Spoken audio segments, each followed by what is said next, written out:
vorbele mele, nu vreți să le înțelegeți. De ce vorbele mele, vreți să le ștergeți. Stai lângă mine, să simți durerea. Stai lângă mine, să simți plăcerea. Îmi spun nu știu ce am de făcut. Este o nouă zi, vreau din ce în ce mai mult să fiu lăsat în pace, să spun ce vreau, să fac ce vreau, nu mă feresc. Încă o bucată, simt că mă cheaunesc. Parcă sunt din ce în ce mai tare prins într-un colț. Mă bat într-una care este fără rost. Ilegal non-stop, asta e soluția, e combinația care aduce satisfacția. Mă agăs de orice pot, trag din tot ce pot. Mă simt mai bine când îmi fac singur loc. Sunt așa cum simt, vrei să te iei de mine. Sinic direct din Sălăjan, îți spun că nu te ține.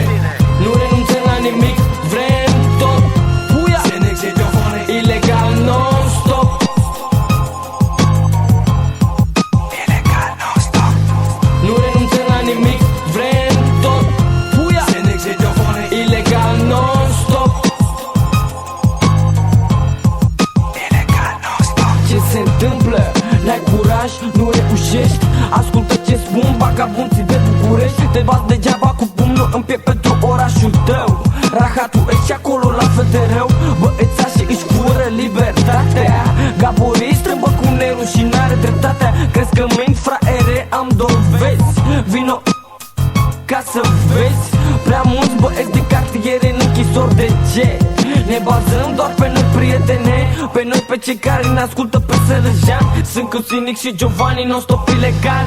Nu renunțăm la nimic, vrem tot. Puia! Ilegal non-stop.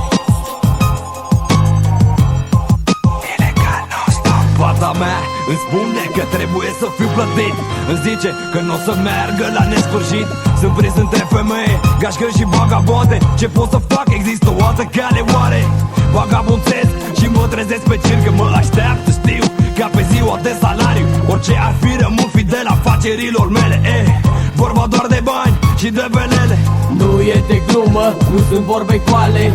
Asta e, fraierii se nasc în continuare. E o lume care nimeni nu joacă cinstit. O trag numai pentru ei, tu zi-mi ce vrei. Nu renunțăm la nimic, vrem tot. Puia! Ilegal non-stop. Ilegal non-stop. Nu renunțăm la nimic, vrem tot. Puia! Ilegal non-stop.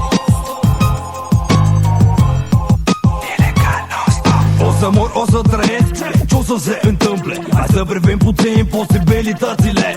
Stau rupt toată noaptea până dimineața. Sunt prins în val, asta e viața. Dar nu plec fața, depinde doar de mine. Cum vreau să fiu, primul sau ultimul. Fac tot ce știu, fiindcă banii sunt misiunea mea, nu pot nega. Oricât aș încerca, nu pot schimba mentalitatea. Vezi care-i treaba, e ca o întrecere. Ține capul sus, frate, voi să supere. Asigură-te că o să fii bogat, să vadă fraierii cum se trăiește adevărat. Nu renunțăm la nimic,